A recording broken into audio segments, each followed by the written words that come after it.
I found the note in the quiet hour. The library was a cathedral of silence, just the hum of the air conditioner and the scent of old paper. I was reshelving returns from the overnight slot, my mind numb from another empty shift. Then, a book slipped from my hands. A worn copy of The Bell Jar. It fell open like a confession. And there it was. Not a bookmark. A letter, folded once. The handwriting was a desperate, beautiful cursive, slanting like someone writing in a storm. Before we continue, drop your city and time in the comments, and thanks for listening to my story. Now, back to the story.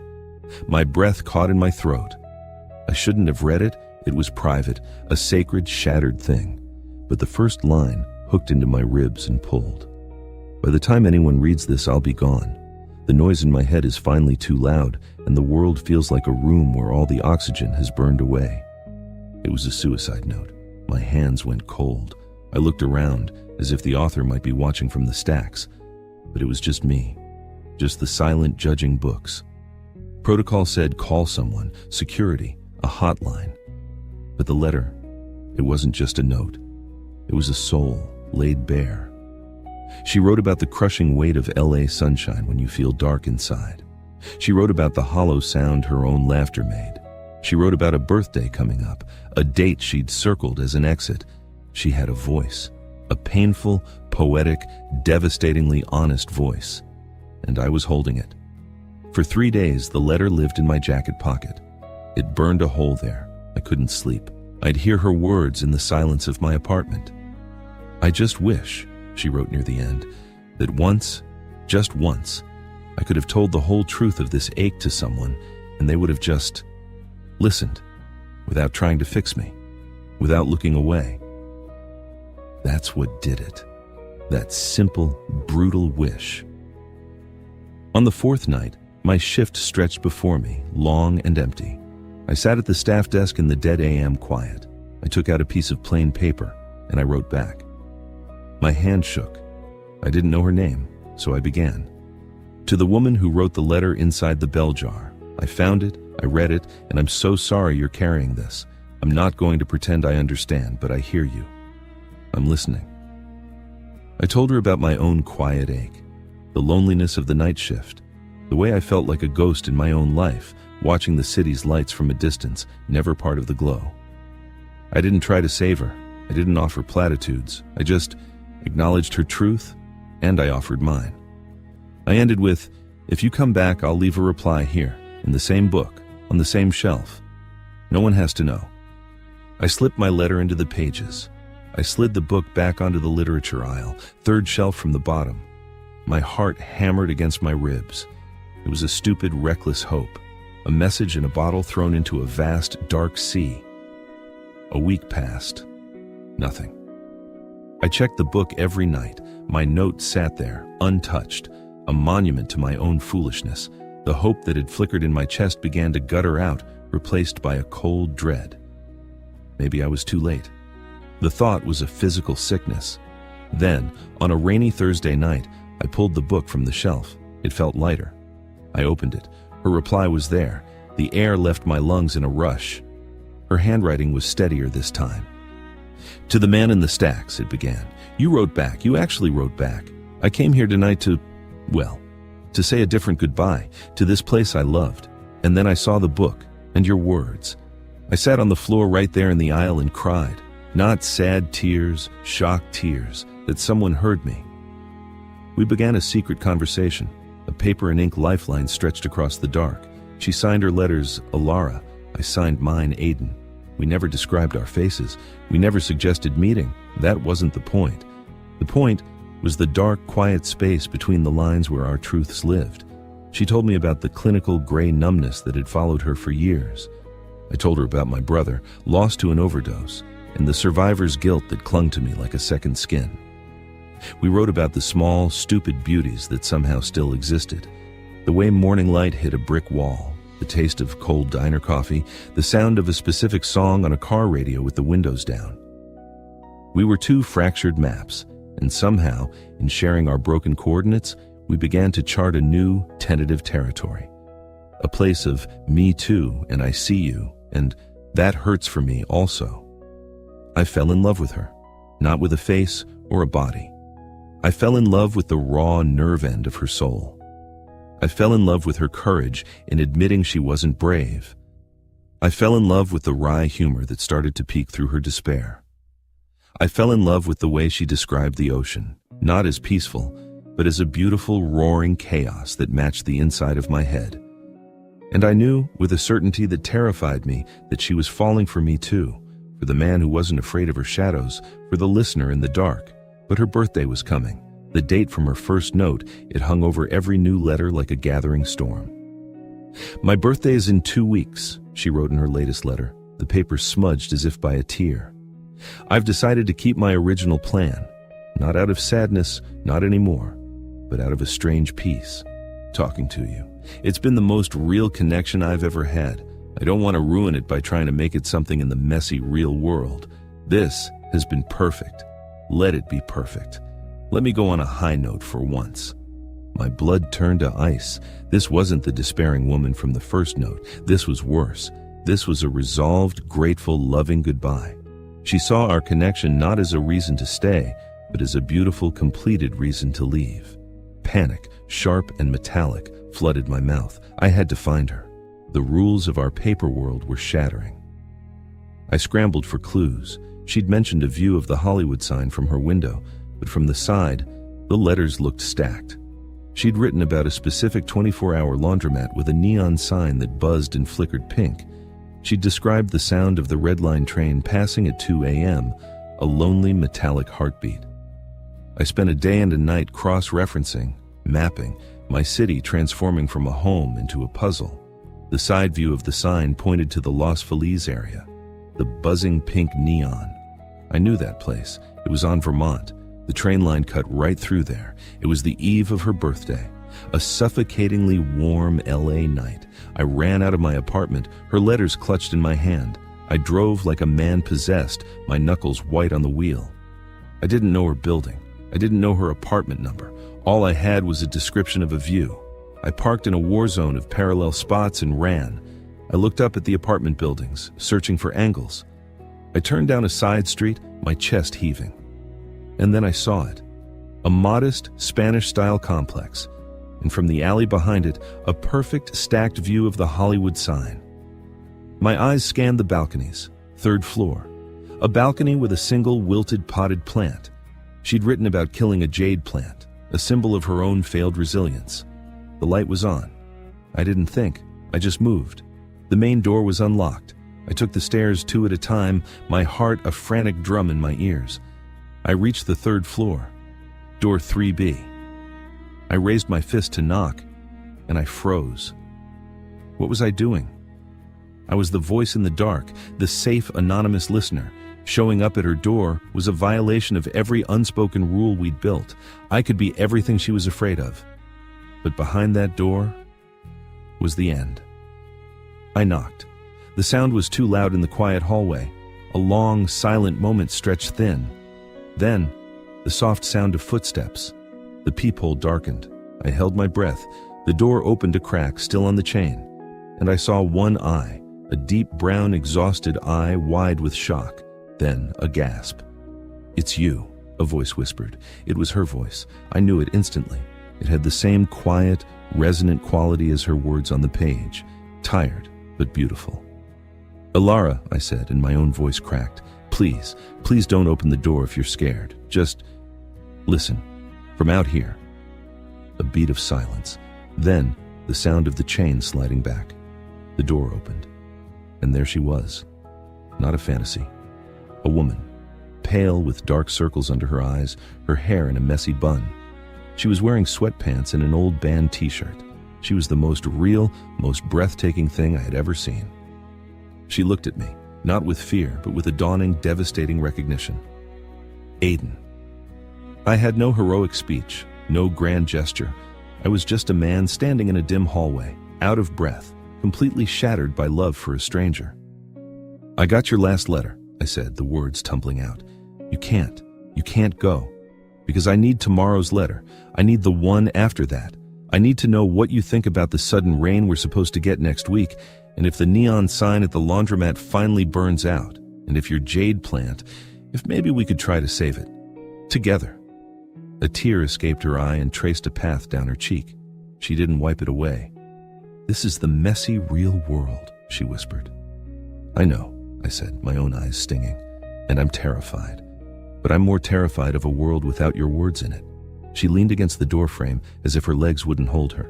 She looked at me, really looked at me, seeing the man behind the letters for the first time. "I don't know how to do this," she confessed, her voice raw. "The real world." "Me either," I admitted. A faint trembling smile touched my lips. "But we could just start with tomorrow. Just tomorrow. No promises beyond that." She was silent for a long time, studying my face, searching for the man she knew in the eyes of the stranger before her. Slowly, hesitantly, she nodded. Not a big, dramatic nod. A small, fragile, almost imperceptible movement. "Just tomorrow," she echoed, her voice a fragile thread of sound. She stepped back, opening the door wider, an invitation, not into her life, not yet, but into the next 24 hours, into a shared, uncertain sunrise. I crossed the threshold. We didn't hug, we didn't kiss. We just stood there, in the soft light of her apartment, two ghosts made suddenly, awkwardly flesh. The silence between us was no longer filled with words on a page, but with the overwhelming, terrifying, beautiful possibility of what came next. It wasn't an ending. It was the first shaky sentence of a new letter. And we would write it together, one tomorrow at a time. The first morning was the quietest of my life. We didn't sleep. We sat on opposite ends of her worn sofa, the space between us a canyon filled with everything we'd written and everything we didn't know. The LA sunrise, that gaudy pink and orange spectacle, bled through her blinds and painted stripes on the floor. She finally spoke, her eyes on the light. "You're taller than I imagined." I let out a breath that was almost a laugh. It broke the seal on the room. "You're shorter," I said. "Your voice. It's exactly how it sounded in my head." "Is that good?" she asked, glancing at me, a flicker of her old vulnerability there. "It's perfect," I said, and I meant it. We spent that day in a fragile, careful orbit.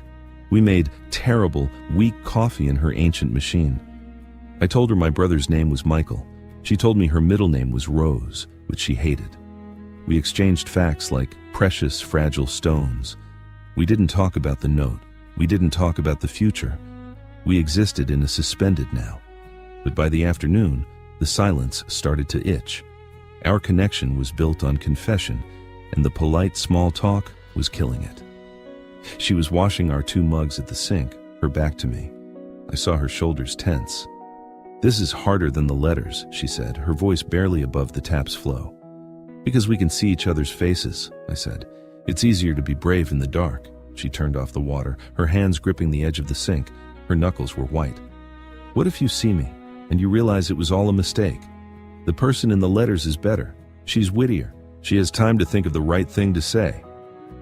I stood up and walked to her, but stopped a few feet away. I didn't touch her. "Aiden in the letters has time to edit out his fear," I said. "The man here is terrified. He's scared he'll say the wrong thing. He's scared the sound of his own voice will be disappointing. He's scared of this enormous responsibility of being real to you." She turned around then, her eyes searching mine. They were filled with unshed tears. "That's the most real thing you've said all day." The dam broke, not with drama, but with a slow, steady leak of truth. We stopped performing. We sat on the floor, backs against the couch, and talked like we used to write, haltingly, honestly, about the awkwardness, about the fear, about the bizarre intimacy of knowing someone's deepest sorrow, but not knowing their favorite food. Hers was mango with chili powder. Mine was toast with an irresponsible amount of butter. A week passed in that apartment. We became a shy two-person civilization. We established borders. I slept on the couch. We gave each other space to breathe. We ordered takeout and watched bad movies. And sometimes, in the middle of a scene, one of us would say, "This reminds me of the letter where you wrote about," and we'd be off, back in our familiar deep water. The real world, however, was waiting. It knocked on the 10th day. Alara had a therapy appointment. She asked, her voice small, if I'd drive her, just sit in the waiting room. My chest tightened with a fierce protective pride. Of course, sitting in that sterile, quiet waiting room, surrounded by muted TVs and potted plants, it hit me. The scale of it.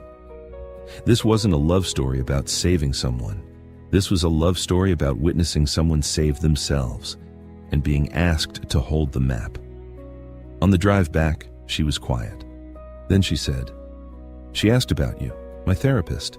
I told her you were the man from the library. She called you a catalyst." Alara looked out the window at the streaming Sunset Boulevard traffic. "I didn't like that. It makes you sound like a chemical. You're not. You're the scribe." I reached over, slowly, and took her hand. It was the first time I'd intentionally touched her. Her fingers were cold. They trembled for a second, then interlaced with mine, holding on tight. We drove the rest of the way home like that, silence speaking volumes between us. We started going out, in tiny, calculated doses. A walk to the end of the block at night, a trip to our laundromat, watching the pink neon buzz and flicker. We stood there, surrounded by the rumble and heat of machines, and it felt like a pilgrimage. We were visiting the relics of our former isolated selves. One evening, we were at a park watching dogs run. She said, "I need to go back to the library." My heart stuttered. "Okay. Not to leave a letter, to be in the space with you, not as ghosts." So we went during the day. The library was different, alive with students and the rustle of daytime patrons. We walked to the literature aisle. Our aisle. She ran her fingers along the spine of the bell jar but didn't pull it out. She just stood there, breathing in the smell of it. "This is where you found me," she whispered. "No," I said, standing beside her, our shoulders almost touching. "This is where I heard you." She looked at me then, and for the first time, I saw a light in her eyes that wasn't just reflected pain or fleeting humor. It was a spark of something new, something like peace. It was the most beautiful thing I'd ever seen. That night, back at her apartment, she didn't retreat to her bedroom. She sat on the couch next to me. The space between us evaporated. Our thighs touched. The contact was electric.